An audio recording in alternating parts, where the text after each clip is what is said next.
আজি বিধে বিধে ব্যঞ্জন বনিছে।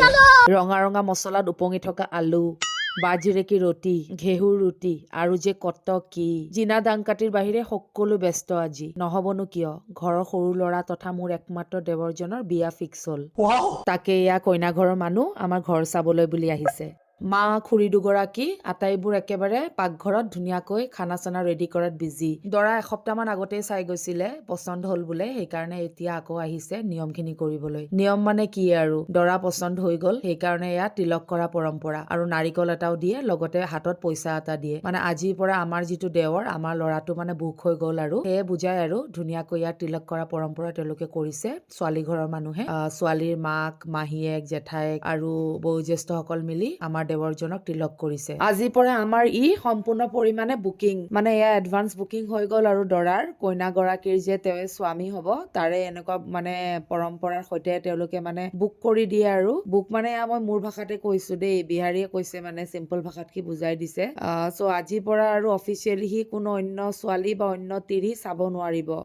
ধুনীয়াকৈ আৰু তিলক কৰা পৰম্পৰাটো হ'ল। তাৰ পাছতে এয়া ঘৰৰ বয়োজ্যেষ্ঠসকলক সেৱা জনাইছে, বিহাৰীকো সেৱা কৰিছে। দেখিছে নাই, বিহাৰী যি হাঁহি, মোকো আহিছিলে সেৱা কৰিবলৈ, মোৰ লাজ লাগে, মই ভৰি চৰি চুব নিদিও। তাৰ পিছত আৰু সকলোকে সেৱা চেৱা কৰিলে আৰু সকলোৱে 20 টকা, 50 টকা, 100 টকা, 500 টকা যিমান পাৰে তাক দিছে। মানে আজি আৰু পুৰা মালামাল। ৰাজস্থানত মানে প্ৰায় এনেকুৱাই হয়, মানে মই যিমানখিনি দেখিছো আৰু কইনা চাবলৈ বা দৰা চাবলৈ আহিলে যদিহে একদম পচন্দ হৈ যায়, মানে অন স্পট এনেকুৱা নিয়ম কিছুমান কৰে। আৰু দৰাই ছোৱালীক ফেচ টু ফেচ দেখা নাপায়, ছোৱালীও দৰাজনক ফেচ টু ফেচ দেখা নাপায়, মানে ঘৰৰ মানুহে ঠিক কৰে আৰু ঘৰৰ মানুহে ঠিক কৰে। যদিহে ঘৰৰ মানুহ অকে, দেন আৰু সকলো অকে আৰু বাকী আৰু কি আৰু, মানে ইয়াতে ল'ৰাৰ পচন্দ হ'ব লাগিব বা ছোৱালীৰ যে পচন্দ হ'ব লাগিব তেনেকুৱা নিয়ম নাই এৰেঞ্জ মেৰেজ বিলাকত। বিশেষকৈ বিহাৰী আৰু মোৰ আৰু লাভ মেৰেজে হৈছে আৰু ঘৰত পচন্দ কৰিলেও নকৰিলেও আৰু এতিয়া আৰু আমি আৰু বৈবাহিক দম্পতি, কিন্তু আমাৰ দেৱৰজনৰ এৰেঞ্জ মেৰেজ হৈ আছে। তাকে আৰু তিলক চিলক কৰিলে আজি। ইয়াৰ পাছতে মই সগাইৰ যিটো ভিডিঅ', সগাইৰ ভিডিঅ'টো আপোনালোকৰ সৈতে শ্বেয়াৰ কৰিম। এইবোৰে পৰম্পৰা ৰাজস্থানত যুগ যুগ ধৰি চলি আহিছে। বহু জেগাত মানে অকমান বেলেগ ধৰণৰ নিয়ম হয় যদিও ইয়াতে এনেকুৱা আৰু মই যিমানবোৰ দেখিছো সেইকাৰণে আপোনালোককো দেখুৱাবলৈ চেষ্টা কৰো। আৰু ইয়াৰ মানুহ বিলাকে সকলোৱে ঘুংঘট লৈ আছে। এয়া দৰাৰ মাহীয়েক, তাৰমানে ইয়াতে দৰাৰ মাকৰ বায়েককো মাহী বুলিয়ে কয় আৰু ভনীয়েককো মাহী বুলিয়ে কয়, মাচি বুলিয়ে কয়। মানে আমি আমাৰ মাৰ বায়েকক যেনেকৈ জেঠাই বুলি কওঁ, ইয়াত নহয়, ইয়াত সৰু হলেও মাচি, ডাঙৰ হলেও মাচি। এই হালধীয়া শাৰী পিন্ধা গৰাকী মাচি হয়। তাৰ পিছত তেওঁ ধুনীয়াকৈ তিলক কৰি আছে। আৰু ইয়াত মানে ল'ৰা চাকৰি কৰিব লাগিব বা ব্যৱসায় কৰিব লাগিব বা কিবা কৰিব লাগিব তেনেকুৱা কোনো নিয়ম নাই। মানে ল'ৰাটোৰ বিয়াৰ বয়স হোৱাৰ লগে লগে আৰু বিয়াক পাতিয়ে দিয়ে আৰু ঘৰৰ ফেমিলিৰ মানুহে। বাকী আৰু সি যে মানে ৱেল এষ্টাব্লিছড হ'ব লাগিব ফিনান্সিয়েলি, যে নিজেই নিজৰ ভৰিত থিয় হ'ব লাগিব, তেনেকুৱা মই আজিলৈকে দেখা নাই। আমাৰ অসমত যিহেতুকে ছোৱালীজনী বা ল'ৰাটো ৱেল এষ্টাব্লিছড নহলে আমি বিয়াৰ কথা পাতিবই লাজ কৰো বা এনেকুৱা আমাৰ ঘৰৰ মানুহেও আগ নাভাৰে ন, কিন্তু ইয়াত তেনেকুৱা নহয়। বয়স হোৱাৰ লগে লগে বিশেষকৈ ছোৱালীবোৰৰ আৰু মানে এনেকৈ বিয়া ঠিক কৰি দিয়া দেখিবলৈ পোৱা যায়। মই নিজৰ ফেমিলিৰ ভিতৰতে এক্সপিৰিয়েঞ্চ কৰিছো, মই বেলেগৰ কথা ক'ব নাযাওঁ, কিন্তু আমাৰ ঘৰতে তেনেকুৱা এক্সপিৰিয়েঞ্চ কৰিছো। চ' সেইকাৰণে মই সেইটো ওপৰত বেছ কৰিহে মই কথাখিনি কৈ আছো। মানে চাকৰি হওক নহওক, বিজনেছ হওক নহওক, বা আপুনি সেল্ফ ইণ্ডিপেণ্ডেণ্ট হওক নহওক, যদিহে বিয়াৰ বয়স হৈছে then they are preparing for their marriages ceremony. ত' এনেকুৱা টাইপৰ কিছুমান ৰিচুৱেলছ আছে ইয়াত। আৰু আমাৰ অসমত হলেতো আৰু বিয়াৰ কথা বাদেই দিয়ক, আৰু নাল্লা গৱাৰ, বেৰোজগাৰ, মক্কেল, ধদুৱা এনেকে কব।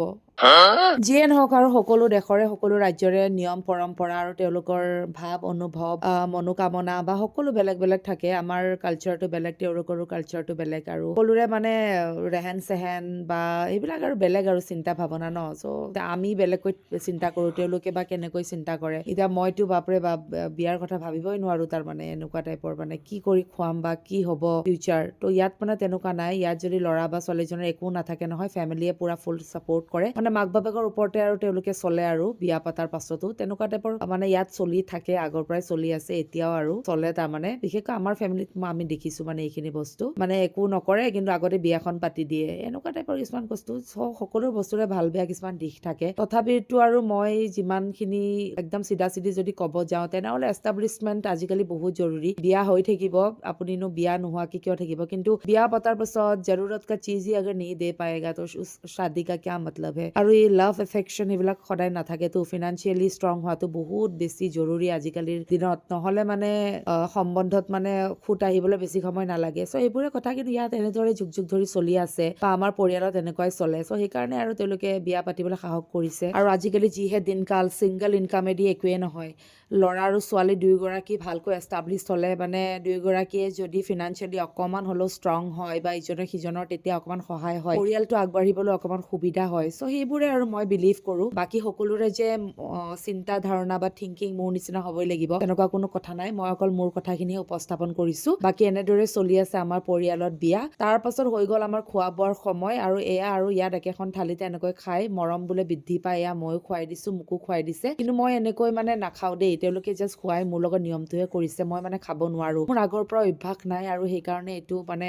এটা কোনো ডাঙৰ কথা নহয় মই এনেকৈ নোখোৱাটো কিন্তু ৰাজস্থানত প্ৰায় এনেকুৱা নিয়ম কিছুমান দেখিবলৈ পোৱা যায় য'ত একেখন থালিতে খাই ইজনে সিজনক খুৱাই দিয়ে এয়া ময়ো খুৱাই আছো দেখিছেনে মহিলাসকলক মহিলাই মহিলাক খুৱাই আৰু পুৰুষে পুৰুষক খুৱাই চ' আমি ভিতৰৰ ৰুমটোত এনেকৈ বহি লৈছো মই ধুনীয়াকৈ সকলোকে মানে এনেকৈ এডৰা এডৰা ভাত বা ৰুটি খুৱাই দি আছো আৰু মোকো খুৱাই দি আছে আৰু এইফালে বিহাৰী বাহিৰত সি ধুনীয়াকৈ বহি লৈছে আৰু গুলু গুলু কোচত তাৰ এয়া বয়োজ্যেষ্ঠ লোকসকল এখন থালিতে লৈছে এনেকৈ অকণমান অকণমান খুৱাই নিয়ম চিয়ম কৰে এনেকৈ বোলে খালে বোলে মৰম বৃদ্ধি পায় এয়া তেওঁলোকৰ কথা আৰু তেওঁলোকৰ ভাৱধাৰা তেওঁলোকৰ মৰম বৃদ্ধি পাই থাকিব আৰু মই পাৰ্চনেলি ব্যক্তিগতভাৱে নাখাওঁ বাৰু এনেকৈ কাৰণ বেছি মৰম বৃদ্ধি পাই যাব আৰু মোৰ আৰু বেমাৰ চেমাৰো বেছি বৃদ্ধি পাই গ'লে ডাঙৰ কথা হ'ব আৰু এনেও আৰু সকলো মানুহৰ ইমিউনিটি বেলেগ বেলেগ থাকে সেইকাৰণে আৰু মই এনেকৈ নাখাওঁ বাকী আপোনালোকে ভিডিঅ'টো একেলগে চালে মোৰ ফাটা লেকচাৰবিলাক শুনিলে ইমান ধৈৰ্যৰে তাৰ কাৰণে বহুত বহুত ধন্যবাদ আজিলৈ আহিছোঁ বাই বাই